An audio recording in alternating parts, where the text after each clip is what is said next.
salam, segala doa kembali kepadamu, segala kebaikan kembali. Kan nggak perbedaannya ketika kita mengucapkan itu dan kita paham maknanya dan kita rasakan kehadirannya tuh. Saya pernah bersebelahan dengan orang yang tengah sholat. Mungkin kalau dia biasa sholat itu dengan ada suaranya gitu. Jadi lalu di mana dialog itu terjadi ketika kita mengucapkannya dengan cara seperti itu? Di mana dialognya? Bahkan tidak ada rasa hormat, takzim kita ketika kita mengucapkan kalimat-kalimat Allah. Tidak ada rasa takzim kita ketika kita mengucapkan nama Nabi. Ya kan? Allah sholli ala Muhammad. Diucapkan dengan begitu. Allah sholli ala Muhammad. Di mana dialognya terjadi? Bahkan mengucapkan nama Nabi pun tidak dengan rasa respect, tidak dengan rasa hormat. Lalu seperti apa sholat kita dengan cara seperti itu? Nabi itu sudah rindu sama kita 1500 tahun yang lalu. Dikisahkan sampai dia bercucuran air matanya, sampai di dalam hadis itu sampai basah jenggotnya. Kenapa? Karena rindu dia kepada kita. Tapi ketika kita sholat, kita ucapkan namanya tidak ada rasa respect sama sekali, tidak ada rasa hormat sama sekali gitu. Harusnya kita yang lebih rindu ya Pak Ustadz ya. Karena iya, tentunya yang ditolong kita nanti ya Allah. betul.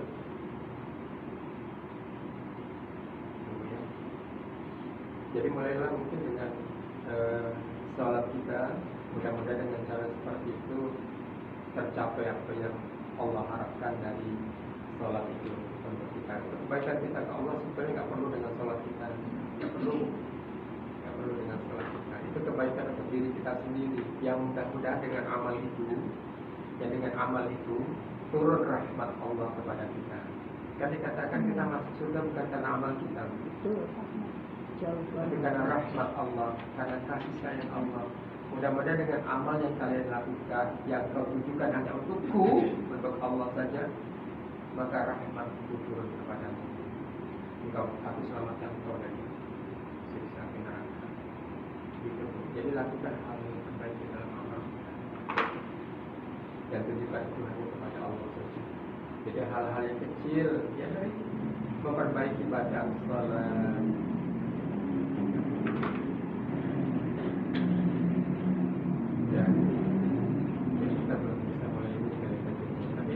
Adalah seperti itu ya. Masalah tajwid itu kalau kita hanya sekedar belajar makhrajnya, sifatnya dan lain-lain tanpa kita ketahui maksudnya apa sih kita belajar tajwid ini, tajwid itu apa sih, manfaatnya apa sih gitu. Itu harus jadi basic dulu supaya kita dalam belajar tuh punya motivasi, punya semangat. Oh ternyata tajwid untuk kita memperbaiki ketika kita baca Al-Quran, untuk memperbaiki ketika kita membaca bacaan-bacaan dalam ya.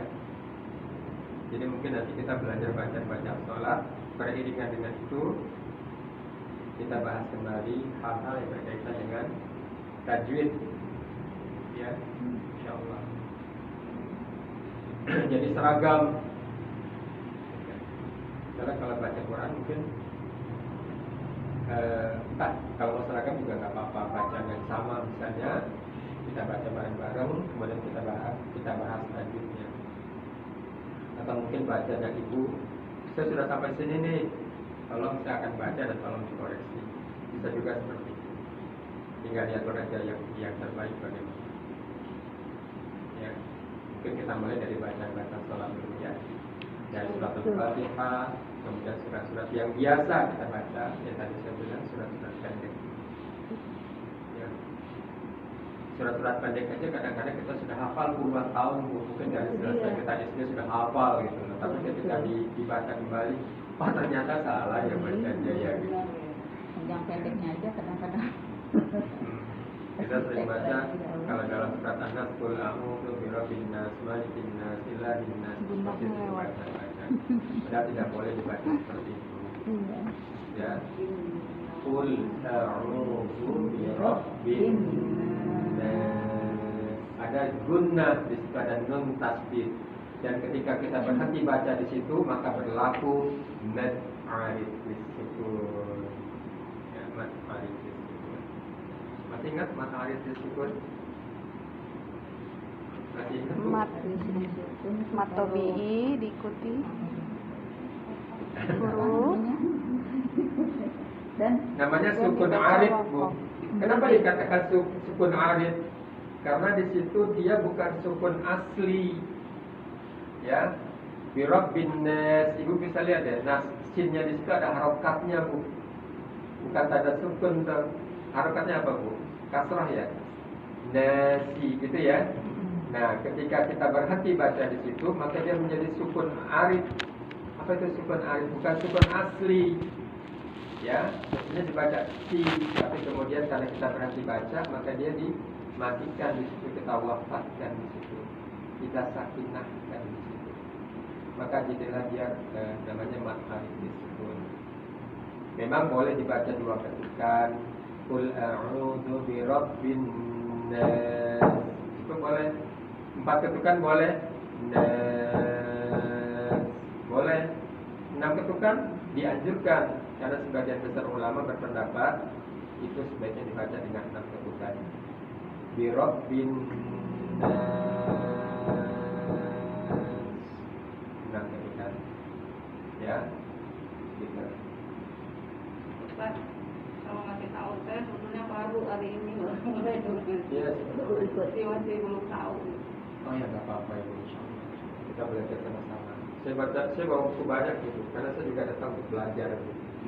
Ya, kita sering sekali kita kalau memulai ini kita katakan kita semua sekali semuanya belajar. Ya. Nggak ada nanti pinjam ya, yang kemarin.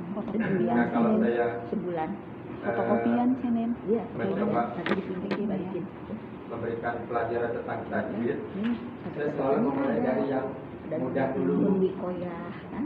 Yang mudah dulu. Neng kayaknya Nanti berikutnya apa? kalau udah Nanti ada di berikutnya itu baru nggak nyatet. Kalau udah dicatat. yang paling mudah. Ya.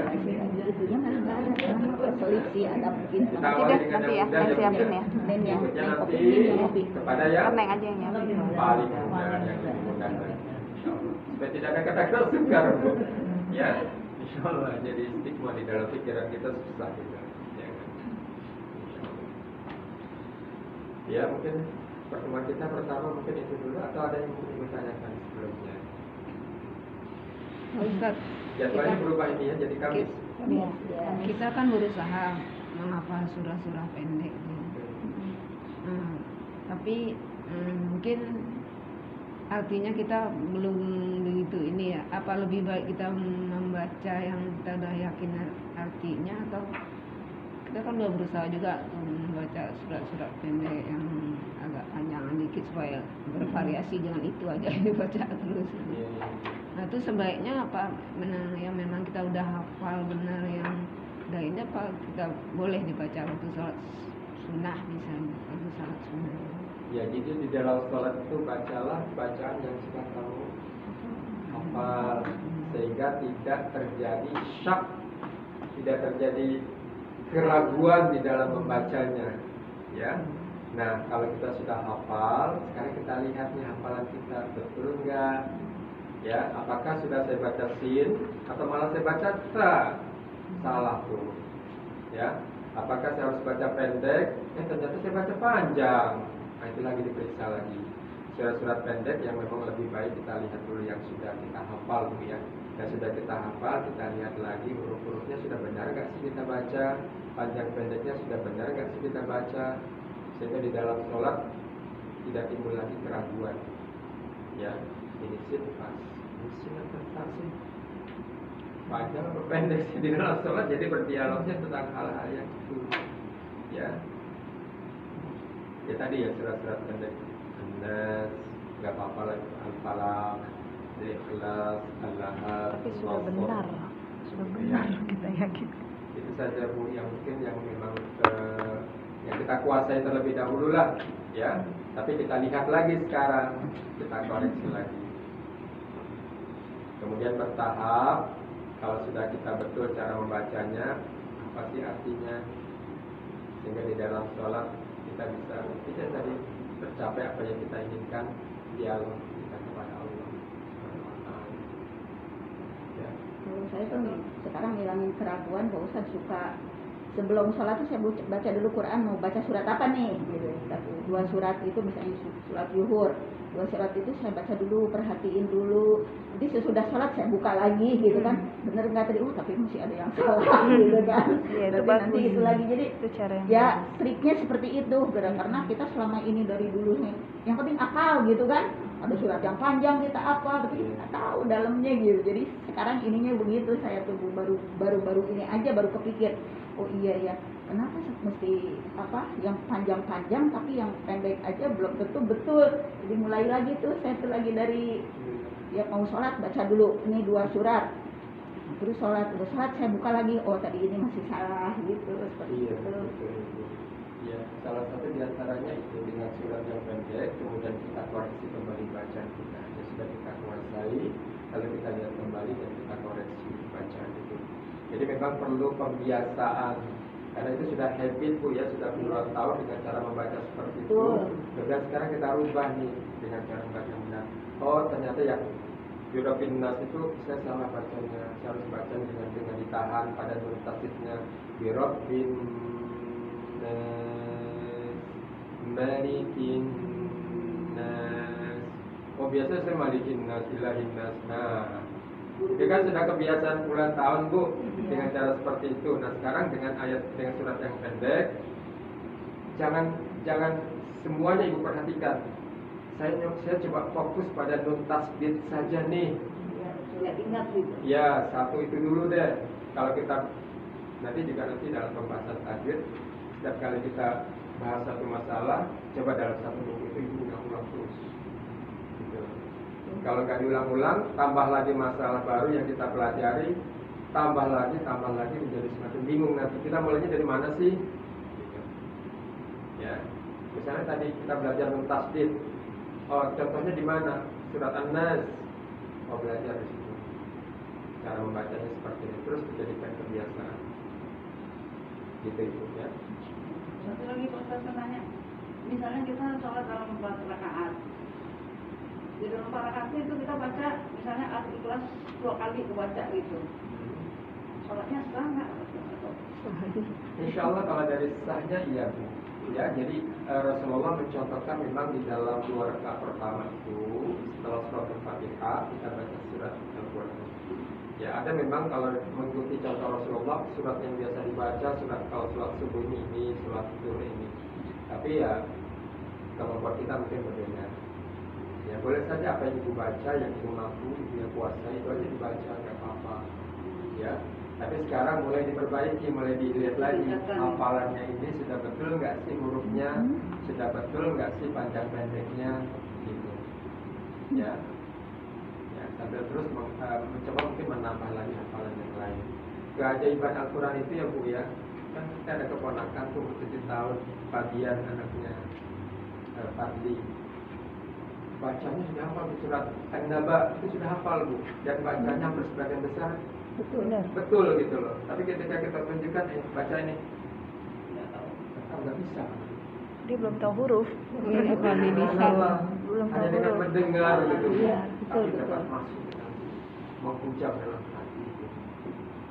Apalagi kita Bu, kita sudah bisa baca, kita bisa belajar cara membacanya, sifat-sifatnya, makhrajnya, hukum-hukumnya. Apalagi itu. Dengan kelebihan seperti itu mestinya kita lebih baik lagi. Anaba 2 bulan lagi ya? Cepet ya. 2 bulan. Dan Banget saya baca hafalnya. yang umur 70 atau 80 tahun baru mulai dia sudah biasa baca Bu, tapi dia mulai menghafal dan itu bisa Bu. Amin. Mudah-mudahan kita. Bagaimana kalau sebaliknya Pak? Saya punya orang tua buta huruf, nggak sekolah. Tapi dia baca Al-Quran juga nggak bisa juga, tapi hafal gitu. Insya Allah dengan kemampuan yang ada. Jadi ada dua pahala bagi orang yang belajar Quran itu. Pertama apa Bu? Belajarnya Ketika dia membaca satu huruf itu nilainya 3 kebaikan. Ya. Pahala yang kedua apa? Belajar belajarnya walaupun dengan terbata-bata, Ya. dengan tersendat-sendat. Paham? Ya. Jadi dia pengen baca Qurannya, bisa baca itu di mana orang duduk di bawah Quran. Ini apa bacaannya? Ini apa bacaannya? Karena dia nggak tahu hurufnya gitu, tapi dia hafal. Gitu. Iya, sebagian besar begitu Bu. Jadi betul bacanya, cuma baru tahu namanya gitu Bu. Oh ini namanya makrobi, iya, gitu. Sudah lama dibaca seperti ini, tapi saya baru tahu namanya makrobi. Oh ini namanya guna ya. Jadi belajar tajwid ini sebetulnya sebagian besar ibu sudah tahu. Cuma saya coba kasih namanya aja supaya ibu tahu. Ini namanya ini loh. Cara bacanya sudah benar, insya Allah ya. Dia cuma ngasih tahu namanya seperti ini, ya Bu ya. Oh, ini matahari disukun ya, gitu. Oh ini tasdid ya, kadang-kadang baru tahu. Oh namanya guna, namanya fathah ya. Saya biasanya baca alif di atas, alif di bawah, alif di depan, a, i, u. Oh namanya ini fathah ya, gitu Bu. Oh ini kasroh ya, ini domah ya. Bacanya betul sudah ba, bi, bu. Ini namanya apa Bu yang dia garis di atas? Saya biasanya ba atas ba, ba bawah bi, ba depan bu. Iya. Gitu. Insya Allah belajarnya nanti seperti itu Bu. Sudah tahu bacanya, tinggal saya kasih nama. Ini namanya fathah Ibu. Ini kasroh, ini domah. Ini fathah, ini kasroh, ini domah. Jadi nanti kalau ibu mengajarkan kepada cucu ibu bisa katakan ini fathah, cu, ini kasroh, cu, ini domah, cu, gitu. pinteran cucunya. Udah tahu Nin. Pinteran cucunya. Pinteran cucunya. Jadi dengan basic itu ayo tumbuhkan motivasi kita belajar tajwid. Itu tajwid ilmu sendiri loh Bu dalam agama, bukan sub itu ilmu sendiri itu tajwid itu. Ya, khusus. Ya, dengan semangat yang tadi saya katakan basicnya kenapa apa itu tajwid dasarnya apa? Dasarnya adalah surat apa tadi wartil Quran dan tartil Allah perintahkan kita untuk membaca Quran dengan tartil. Apa gunanya? Muzammil. Gunanya tadi menghindari kita dari kesalahan baca, kesalahan sifat, kesalahan makna yang lebih fatal lagi begitu ya. Ya insya Allah dengan semangat seperti itu kita termotivasi untuk terus memperbaiki diri kita dalam segala hal sebetulnya. Insya Allah. Ya. Baik Bu. Ini selanjutnya kita setiap hari Kamis ya. Insya Allah baru kita mulai Tapi depan, tak ada, ya. tapi ini kebetulan libur aja nggak dapat. Harus semangat. Nggak ada. Kalau nggak ibu Jangan berangkatnya takut jam Bu berapa? Yongki, itu nanti di depan Jangan ini kok. jangan Iya, sampai selesai nggak kita apa-apa. dari yang lain. Saya sering mengatakan Karena minggu ini. apapun yang kita baca Dia yang libur. itu Minggu depan bukan ini ulang-ulang selain pelajaran. Ini kan Belajar saya tentang lagi huruf ya kembali lagi hurufnya kan tempat yang sama lagi. lagi. Tempat keluarnya di sini diulang-ulang terus. Mungkin kadang-kadang Saya suka saya udah kadang-kadang rapi merasakan kan, jadi ibu-ibu bosan jam kan 6 kalau selesai diulang-ulang berangkat kayak kerja gini. gitu. Boleh pamit duluan malu. Ya bosan Duluan soalnya aja, kita ibu duduk sini banyak aja. upah. Alhamdulillah malah Udah rapi salatnya aja, gaji. tinggal berangkat. Diingetin lagi. Khususnya dalam sholat. Kan ngumpulin pakaian layak Sholat itu sudah bisa membuat kita Sebulan lagi, bulan depan ya. di rumah. Sholat itu Iya, sudah membuat kita saya Ini kan ada terawasi. kamar. Ke Mbak Ulfa Dia bisa. juga baju Belok sana ke Mbak Ulfa boleh? Ini Ulfa kan di atas mandinya susah. Oh gitu. Ketika kita Udah melakukan ke saya sesuatu, boleh. Dia kan mandi kita dalam hati ini. kita bagaimana ya saya mempertanggungjawabkan Mungkin ini? aja tahu pengkor Sampai nggak kita sampai ke situ? Ya Allah, udah pulang Ya. Ketika kita makan nggak habis, bagaimana saya mempertanggungjawabkan ini ke hadapan Allah? Berapa butir? Dulu kan hari Rabu kayaknya ya. Mengadu bisa itu. Dirubah dulu sekarang. Hal-hal sepele loh. Ya, aku tuh kali itu ketika Rasulullah dan para sahabatnya diundang makan dan minum di rumah sahabat yang lain, Rasulullah mengatakan kepada sahabatnya, hai Umar, Abu Bakar, ya, apa yang kau minum kau akan bertanggung jawab nanti di hadapan Allah. Gitu. Ya, nasi yang tersisa di piring makan kita bertanggung jawab di hadapan Allah. Sampai nggak kita ke sana? Kita belajar gitu Bu. Jadi apa yang kita lakukan, pertanyaannya adalah orientasi kita ke akhirat, orientasi kita tuh kepada Allah. Mampu nggak kita mempertanggungjawabkan itu? Kalau kita menyadarinya sekarang kok Ustaz kayak gini contoh ya, kita kadang-kadang ibu-ibu kan ada makanan sisa, kita juga udah kenyang, dia sisa Ramadan simpanlah di kulkas, tapi kita lupa akhirnya di kulkas juga, itu udah nggak kemakan kan, akhirnya kebuang. Itu kadang-kadang saya suka sedih, ya Allah. Dosa, Gitu. Tapi dosa. besok itu lagi berapa sama gitu lagi, tahu di kulkas sudah numpuk makanan yang itu, kelupaan gitu Pak Ustaz. Begitu secukupnya. Kebiasaan. Sebelum dimakan, sebelum dimakan diatur dulu. Jadi Allah mengatakan, Allah senang kalau ada hambanya itu memuat. Kalau Allah ciptakan makhluk-makhluk yang taat kepada Allah yang tidak lagi mungkin memuat ampunan, maka Allah akan ganti dengan suatu kaum yang sering melakukan dosa gitu. Sehingga mereka datang lagi kepada Allah, mohon ampun, memperbaiki diri, melakukan kesalahan lagi, datang lagi kepada Allah, mohon ampun lagi kepada Allah. Tetapi ya jangan benar-benar. Tapi Allah senang itu. Baca aja surat An-Nasr. Saya senang sekali tuh baca itu. Karena di dalam akhir surat itu Allah menyatakan, dan kau akan menjumpai Rohmu itu Maha menerima taubat. Coba Bu. Senang nggak itu Bu? Garansi itu Bu. Allah katakan itu di dalam surat An-Nasr. Surat itu kan mungkin ibu hafal itu. Tapi kalau ibu paham artinya ibu kan senang tuh. Aduh saya senang sekali baca surat ini gitu loh. Karena apa? Di dalamnya itu Allah mengatakan bahwa sungguh Dia Maha penerima taubat. Gitu loh. Sekarang manusia kan Pak Ustaz kalau ada orang yang ngeselin gitu ya, sekali dua kali lama-lama suka ngeselin seperti kita kadang-kadang sering berbuat seperti itu sama Allah gitu ya, dengan tidak sengaja tentunya kan. Itu ya Allah, kok udah tahu ini salah, kok berbuat lagi begini, kok berbuat lagi gitu. Kadang-kadang seperti itu kita aja suka kesal sama orang, ya Allah mudah-mudahan Allah tetap memaafkan. Baik, selalu kita berusaha memperbaiki diri ya Bu ya. Dan segala kebaikan itu milik Allah. Kalau kita dilihat baik oleh manusia, itu bukan semata-mata kita betul-betul orang baik. Karena Allah itu Baik kita. Terima kasih kepada Ibu hari ini. Insya Allah kita semangat, kita lanjutkan minggu depan. Ya. Amin, insya Allah.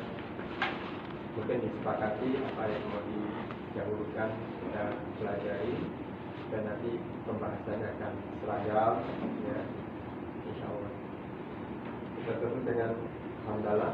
Alhamdulillahirrahmanirrahim. Subhanallahumma wa bihamdika asyhadu an la ilaha illa anta astaghfiruka wa atubu ilaik. Mohon maaf atas segala kesalahan. Assalamualaikum warahmatullahi wabarakatuh.